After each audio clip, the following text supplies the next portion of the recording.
Hey, the commish, Roger Goodell, also in town for the game. Second quarter, Vikings already up 6-0, and then Kirk Cousins gets sacked by Ndamukong Suh. So that sets up a 36-yard field goal attempt by Dan Bailey, and that is wide right. Now 0 for 2 on kicks for Bailey, and it'll only get worse for Minnesota's kicker. Next drive for the Bucs, Brady, a lot of time, and he finds Scotty Miller for the 48-yard touchdown, and the Bucs take a 7-6 lead. Later in the second, Bailey from 54 yards away, and that one goes wide right also. 0 for 3 on field goals in this game for Bailey. Mike Zimmer, a little upset. Third quarter we go. Tampa's got a 17-6 lead now. Brady, Gronkowski, seen that a lot. The Bucs would miss their extra point. It's 23-6. Fourth quarter. Vikings trying to get something happening, but Cousins gets hit by Antoine Winfield. He fumbles. Loss of 8 as he regained it. Another sack. Bailey out for another field goal. He also missed an extra point. He's missed 7 kicks in the last 2 weeks and missed 3 in the first 11. Bucs hang on to win at 26-14 was the final. Afterwards, Dan Graziano getting some reaction.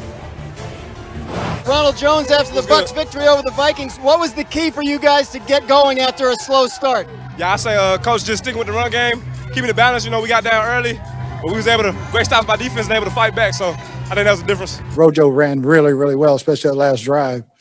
And we wanted to set up some play action. Didn't hit it as many as we hoped. But, you know, that when asked early this week about our identity, I think we just showed our identity. We can do any damn thing we want to do. We win as a team, we lose as a team. And this league will test you no matter what position you play. And, you know, it's one day. Dan's done so many great things for us this season and made a lot of big-time kicks, and through his career made so many big-time kicks. So, you know, you don't ever want to make a bigger deal out of one day than it needs to be. If you guys want me to fire guys for making a mistake here, a mistake there, then we wouldn't have any players. Okay, so let's not put this all on Dan Bailey. All right, Tom Brady pressured a season-low 2 times Sunday, and he didn't take a sack for the 5th time this season. That continued a trend for the Bucs, who've won when they've kept Brady upright. In their 8 wins, Brady's been pressured 13% of the time. In their 5 losses, though, those pressures come twice as often. Rob, Brady did not get to 200 yards passing, but he did have 2 touchdowns, no picks in this game. What did you see as his key to success today?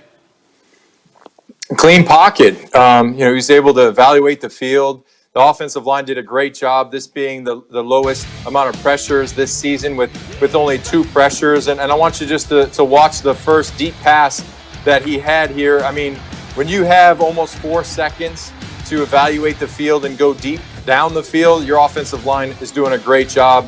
And we've seen it. And just like that stat before I started talking here, if you're pressured 13% of the times and you win those games and basically double that to almost 30% in your losses, then that is pretty much the biggest issue for Tampa. If they can continue to protect Tom Brady, give him the time that he needs to evaluate the field, throw the ball down the field, because he can still make every single throw that you want a quarterback to make. He can still get the deep ball down the field. He still has accuracy.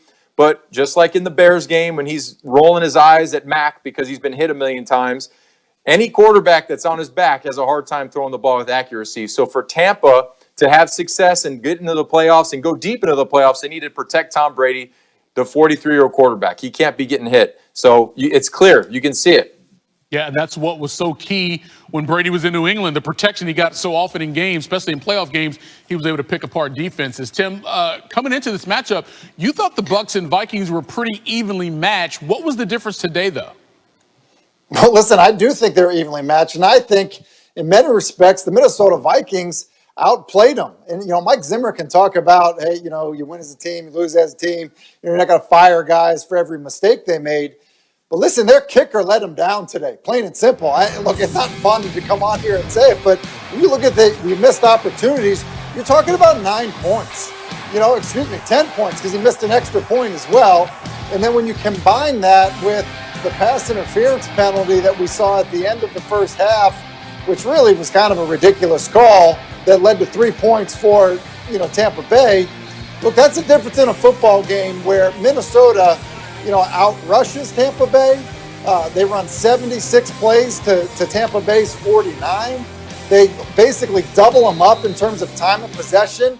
39 minutes for Minnesota to just 21 minutes for Tampa Bay. They outplayed them. They played better than them. They just didn't score more points, which is how you win the football game. Right. And, in many respects, it's because the kicker let them down and they had one bad call at the end of the half. So look, when you have, I guess for me, I look at this. I don't look at this as, hey, Tampa's back on track. That's not what I saw. I saw two evenly matched teams. Minnesota, in many respects, gets the better of them.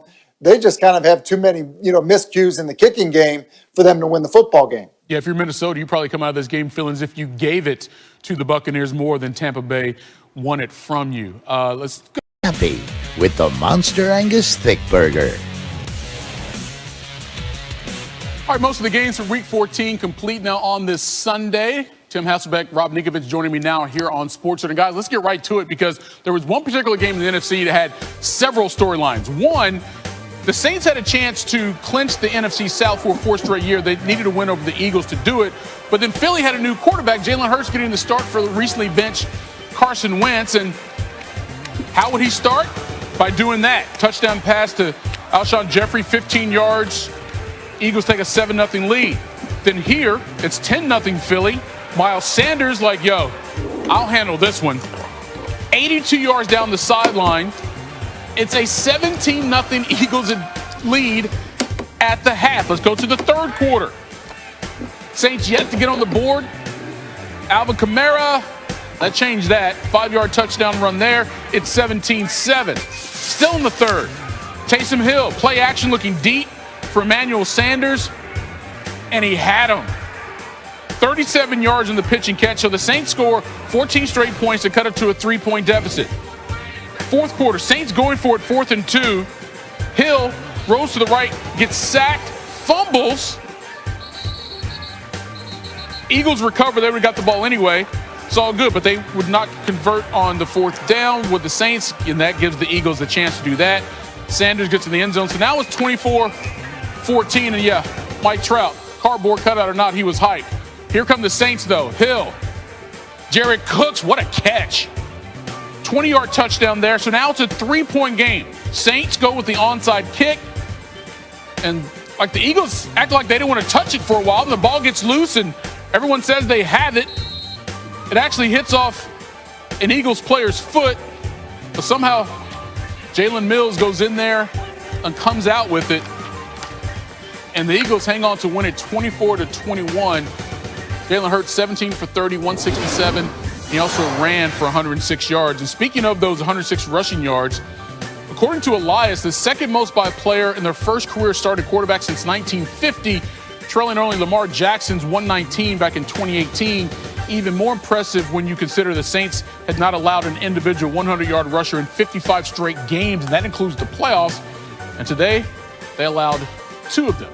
All right, Tim, let's start with you. First career start for Hurts, and he gets his first win. What was your assessment of what you saw from the rookie in his debut?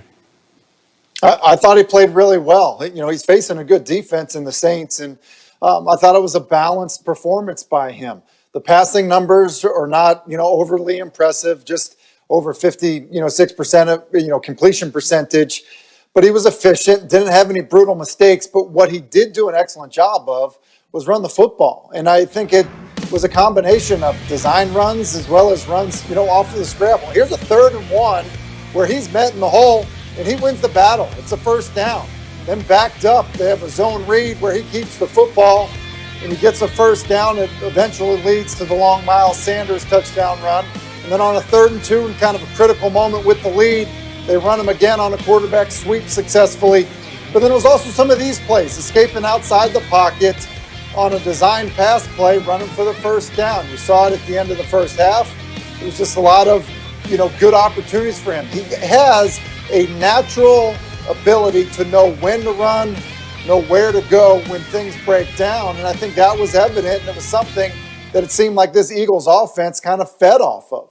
Yeah, it looked like reminiscent of what he was doing during his time there in Tuscaloosa before going on to Oklahoma. Rob, what about you from your defensive eyes? What did you see from Jalen Hurts? Yeah, he looks good. And look, the Eagles have themselves a quarterback problem because what are they going to do with Wentz next year? I like what I saw to Hurts, his ability to get out of the pocket. The offensive line we know has been decimated with injuries. And this is really the first time I've seen the Eagles offense move the ball with success against the best defense in the NFL. Yeah, that's right. The Saints are a really good defense. So his ability to scramble, extend plays, get out of situations against the blitz, just like in this clip here, getting the ball out of his hands, realizing what he is seeing, beating defensive ends to the edge because he's faster than them. So him taking advantage of what the defense is showing him and going out there and producing, scrambling for first downs. I mean, he made a lot of guys look slow out there. So he's a very fast quarterback, and this is his first start. So what is he going to be as he progresses? I think he's going to learn, become a better quarterback. So, look, the Eagles, at this point right now, they're trying to figure out what they have on their roster for next year. And right now, that it looks like Hurts is going to be the quarterback to me. Yeah, very nice debut to say the least. And